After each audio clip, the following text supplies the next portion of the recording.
Well, well, well, my little antique freaks. I am back from Paris. I have a few treasures, and guess what? Today I'm gonna show them to you. Now, in case you missed it, last week I posted a video where I went shopping in the largest antique mall in the world in Paris. And I had a big list of things I wanted to find, and I didn't find almost any of them. But as antique shopping tends to go, I didn't get what I wanted, I got what I needed. Now, of course, like a normal person, I was limited by budget and luggage space, but I am happy to say I did bring home 6 unique treasures that I'm very excited to show you. And I think for the purposes of today's haul video, I'm gonna show them to you in order of fairly common and cool to completely rare, shocking, stunning. Alert the presses, I've never seen anything like it. Now, I do have an assistant who may wanna help me out here. Do you wanna show the people the treasures? Right there? Uninterested, okay. So, treasure number 1. It is always dangerous when you see a beautiful collection of things in an antique store because you decide, oh no, I need to start a new collection. And that's kind of what happened when I saw this object. Now, one of my philosophies on this channel is that I love any object in your home to be both form and function. And back in the day, they made pretty much every object incredibly beautiful, whether it was like a biscuit tin or a chocolate box. And that is why I was walking through a store and I saw this beautiful biscuit tin from the 30s. Ah! It has the most beautiful Art Deco image on it. This woman is glamorous. She is lounging somewhere in Europe, plotting her husband's death. It has this incredible gold gilded pattern on the side. You can see these like sweeping pearls. It is so pretty, it is so simple, and miraculously, although it is rusty inside, the joints do work after I gave them a little bit of TLC. It was made in France. There's a little like French brand there, and it is just such a beautiful little simple piece of history. It is dangerous because the dealer had so many different types of boxes that had these like really elaborate illustrations, so pretty, and they were for, like I said, biscuits and tea and chocolates. And my dream is just to imagine just like sitting nude, eating bonbons out of this and like, you know, looking out at my estate or something. But I love it so much. Next up, we have something that, again, didn't know I wanted, but absolutely needed. As you guys may or may not remember, I am obsessed with shells, anything scalloped. I have like brass shell sconces. I have little shell trinket dishes. So how could I resist when I saw this adorable cutie smiling at me on a shelf? Look, it is not just a shell, it is a little butter mold shell dish. It has a perfect little knife with it. It has a perfect little cutout so that the knife fits in perfectly.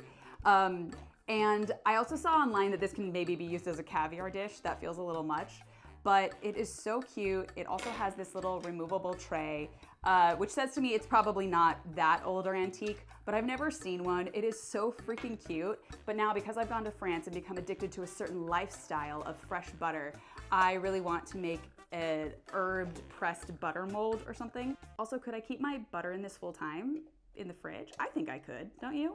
I'm thrilled I found her and that she came with her matching butter knife because I saw other ones online that did not have it, but I, fortunately, have it. Okay. Next up, as I said, I love simple objects of beauty, and that's why I really liked this little pen, this silver pen made in France. As you can see, she's like a little simple silver bullet, adorable, can hook in your pocket. But the coolest thing about this pen is that it's not a pen. What is it? It's a lighter. It's a 1950s lighter that stays lit so that you can pull it out of your breast pocket, smoke 5 million packs of cigarettes, and you can live your best life in the 1950s. This is French. It is a brick style lighter, and I got it from the Vintage Lighter store. You guys should definitely watch the video to see the owner, Oscar, of the Vintage Lighter store, who has so many cool things. I do collect vintage lighters, and I'm always looking for something that is rare, unique, novel, or kind of historical. And I love that this is actually like 3 things in that it is mid-century, it's novel, and it kind of captures an era of a time gone by. Now this next one, I saw it on the shelf and I wasn't totally sure how on earth I was gonna fit it in my luggage. but I thought no matter what, I was gonna try to squeeze it in. And that is this huge piece right here, which is the world's tiniest lighter. This is the Empress Lighter from Japan. You can see it is actually smaller than a quarter. And the way she works, she has this little arm, click up, and then you pull from the side, and she has a tiny, tiny little flame that you can then douse. This is so cute. It's also like little purple snake skin. This is also probably like 50s, 60s. Fun fact, in the lighter collecting community, a lot of the European lighters tend to have kind of like interesting or unusual kind of engineering. And then the Japanese really love to make novel or interesting or unique lighters. So this was actually meant to be on a keychain. There is a tiny, tiny little hole at the end, but it is so cute, so darling, so discreet, so you could hide it wherever you want. And she is absolutely going into my beautiful lighter collection. Now this next one might be a little bit of a mystery as to what it is. Ooh, interesting. She's green. She has a funky print. She is kind of mid-size. And oh, she has, wait, what's this, huh? This wacky little thing? Why would you turn this? I don't know. Because she is a music box / cigarette case from the 70s.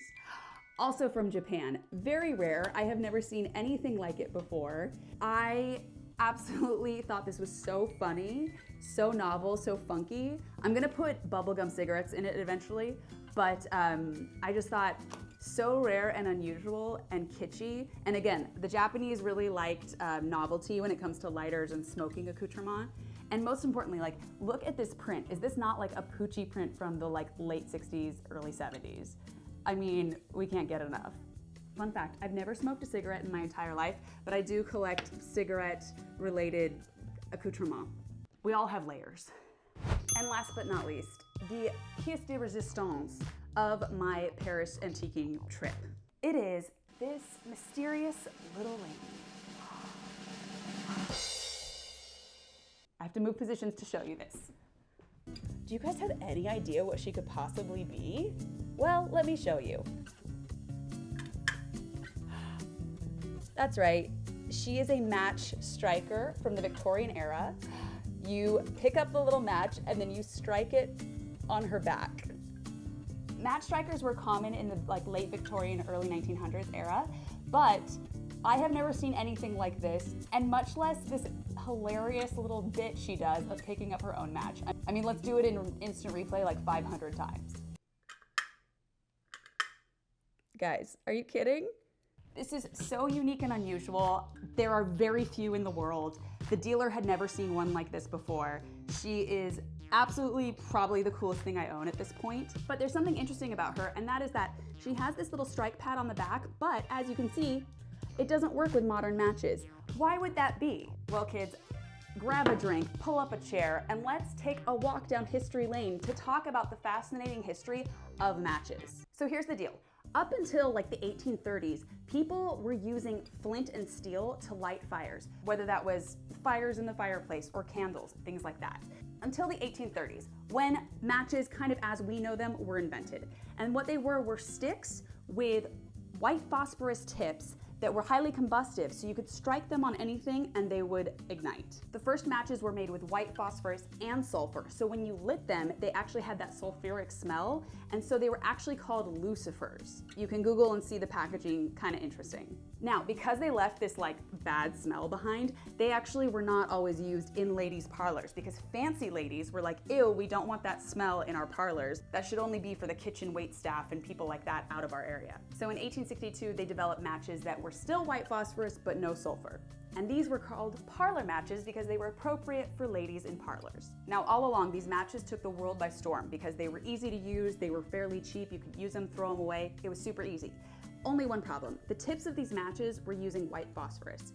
And the way the matches were made was that boys and men in factories were hand dipping the little matches into the white phosphorus, and then women and girls were packaging them up. They were working very long days in rooms with no ventilation, and here's the problem with white phosphorus. It is highly toxic. In fact, it causes a condition called phossy jaw, in which your jawbone actually disintegrates. If you want to be horrified, you can Google the photos. Also, the matches were so toxic that you could eat them and kill yourself, and that was a common way to commit suicide in that day. So tragically, in these conditions, people were working and inhaling these white phosphorus fumes. Now, the women and girls who were working in these factories packaging all the matches had a little bit of a worse time in that they were paid less than the men. They had to pay the boys to bring them the matches so that they could package them. They had to pay for their own brushes, their own glue to put these matchboxes together, and they were fined for doing things like talking to each other. So the conditions in the factories were terrible. People were becoming deformed from this phosphorus jaw. And so in 1888, women and girls went on strike, and it is called the 1888 Match Girls Strike, because an article came out in which it explained the conditions that were happening, and the big bad terrible owners of the company tried to make the workers sign contracts saying that the article was not true and none of the conditions reported were accurate. So the women and girls formed a huge union. They walked out in protest and to achieve better working standards. And what did they achieve? They didn't have to spend so much money on their own supplies, they weren't fined as much, and they could finally have lunch outside of the incredibly toxic rooms. Now, concurrently, people were trying to figure out how we could get away from using white phosphorus in these matches.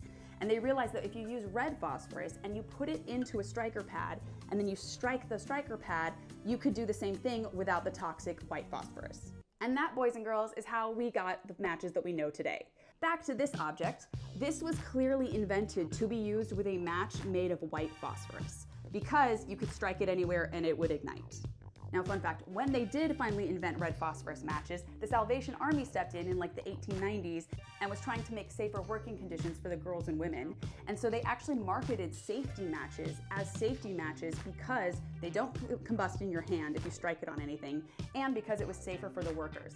At the time, it was like triple the price. People weren't totally buying into it, but over time, the world realized how terrible white phosphorus was, and it was finally outlawed by the early 1900s. And that's the last time that matches ever caused problems for anyone.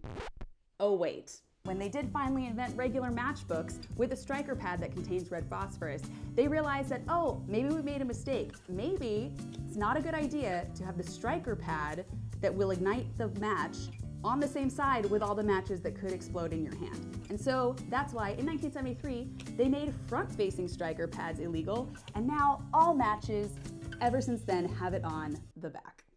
So thank you for joining me today for Match Talk and Antique Talk and all of the wonderful talks that we've had today.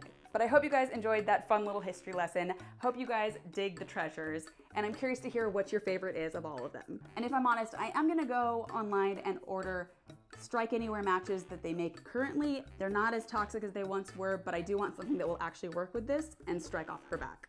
So until then, I will see you on the online shopping forums for Strike Anywhere matches from tactical gear companies. Love you guys, bye.